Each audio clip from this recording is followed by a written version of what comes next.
N'hésitez pas à liker la vidéo si elle vous plaît et si vous êtes nouveau sur la chaîne, n'oubliez pas de vous abonner et d'activer la notification pour ne rater aucune de nos prochaines vidéos.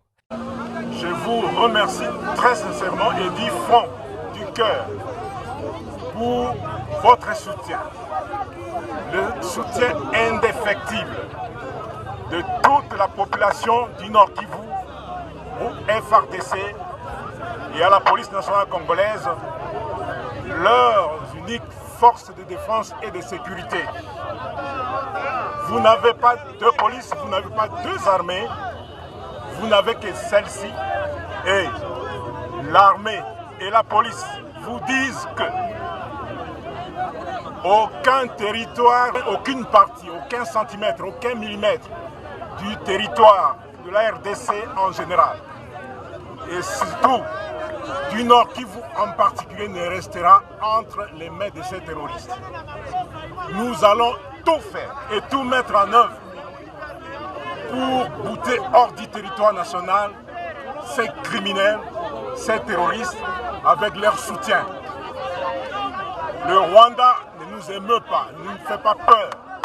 Et nous allons le combattre. S'il veut la guerre, il aura la guerre. Pour le moment, nous vous remercions pour vos actions. Nous vous demandons à manifester pacifiquement selon les recommandations du maire de la ville. Et votre mémo est bien arrivé, votre appel est bien entendu. Nous allons le remettre aux autorités compétentes pour qu'elles puissent examiner vos propos, vos revendications et nous les permettre de les mettre en pratique. Donc, rassurez-vous que tout sera mis en œuvre pour que Bunagana soit libre, pour que Rutshuru soit libre, pour que le Nord Kivu soit libre et pour que la RDC soit libre. Personne ne va occuper un seul centimètre de notre territoire. Je vous remercie. Je crois que vous ne m'aviez pas bien compris. Pour l'accord avec l'Ouganda, nous l'avons reçu au niveau du bureau. Nous nous sommes entretenus avec le ministre des Affaires étrangères. D'ailleurs, il était d'accord avec nous avant même que ceci nous arrive. Avant que ces troupes fassent ce qu'ils ont fait. Avant. Nous avons dit, à la suite du pacte que le fils a signé avec le Rwanda, nous, on ne laisse pas passer cet accord.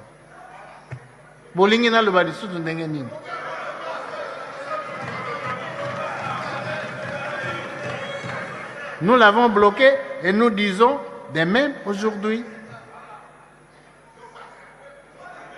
Donc, il nous a montré qu'il avait signé son pacte. Il vient de nous trahir. Nous avons dit, nous, on ne l'accepte pas. Alors, vous voulez qu'on dise encore quoi? Partir. Les amis, je vous interpelle. Nous pointons les doigts les Rwanda chaque jour. Mais nous ne grattons pas l'Ouganda. C'est aussi notre ennemi qui se cache. C'est aussi notre ennemi. Un ennemi dangereux qui refuse de se manifester. Il est vraiment dangereux. À la longue, vous allez me donner raison que l'Ouganda aussi nous fait du mal. Mais nous allons ratifier. J'aimerais poser quelques questions. Je ne suis pas loin de mon collègue Kabange Numbi. Quelle est l'urgence de toutes ces ratifications? Les contenus de ces accords avec l'Ouganda, je suppose a priori le gouvernement a les contenus. Qui nous donne les contenus, vous en avez déjà. Parce que vous connaissez les contenus. Aussi une petite question qui peut concerner le gouvernement, madame. L'état de siège nous a apporté quoi? Nous avons besoin d'une explication rationnelle là-dessus. Parmi les mesures prises en dehors des questions militaires, nous avons suivi que le gouvernement avait suspendu l'atterrissage de Rwandair sur le sol congolais. Mais nous pensons que le gouvernement pouvait faire mieux. Si on fait la comparaison avec ce qui se passe entre l'Ukraine et la Russie, honorable président, pour ne pas permettre à la Russie d'acheter des munitions, de financer la guerre, beaucoup de pays ont pris des sanctions économiques contre la Russie. Est-ce que la suspension du vol Rwandair est le seul outil que notre gouvernement dispose pour mettre à genoux les pays qui nous agressent? Je dis non. Honorable Président, vous le savez, j'étais vice-gouverneur au Sud Kivu. Et donc je sais bien les commerces transfrontaliers entre nos pays voisins et nos provinces de l'Est. Fermer nos frontières pour quelques jours, si vous ne voulez pas être condamné par les organismes internationaux, laissez qu'on fasse passer les vivres d'ordre humanitaire,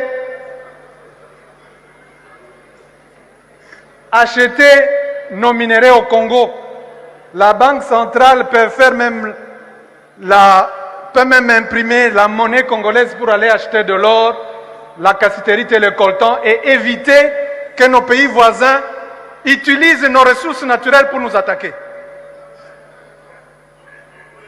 Si Kagame est devenu le président rwandais, pour ne pas citer son nom, il est devenu très gourmand. Parce que ce pays lui a presque tout donné. En 2019, fin 2019, retenez président, fin 2019, notre armée a mené des opérations conjointes avec le RDF pour traquer un commandant des FDLR au Nord Kivu. Il a été tué avec 5 personnes de son équipe. Nous avons signé des accords. Un collègue député a demandé au ministre des Mines de venir nous expliquer le contenu de cet accord. On a accordé à une société rwandaise les mines de la Sakima. La Sakima, c'est tout le Kivu. C'est de Maniema, Sud Kivu et Nord Kivu. Commençons par nous retirer de cet accord.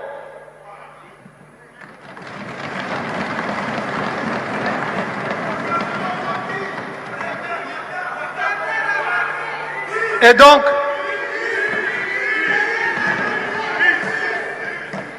honorable président, parce que nous parlons de sanctions économiques, nous avons signé de bonne foi, parce que nous voulons la paix. Nous avons signé des accords avec les pays voisins. Qu'on se retire de ces accords. Nous avons signé des accords avec le Rwanda sur la Sakima, sur le traitement et la transformation de nos minéraux au Rwanda. Le Rwanda a installé une raffinerie à Kigali. Là. Ils n'ont pas de l'or. C'est pour traiter nos minéraux. Nous l'avons fait de bonne foi pour la paix. S'ils ne sont pas de bonne foi, alors une usine de raffinerie coûte 5 millions, honorable président. 5 millions de dollars. Je ne vais pas vous dire combien d'argent nous gaspillons ici dans les tralala. 5 millions. Et nous allons ici crier tout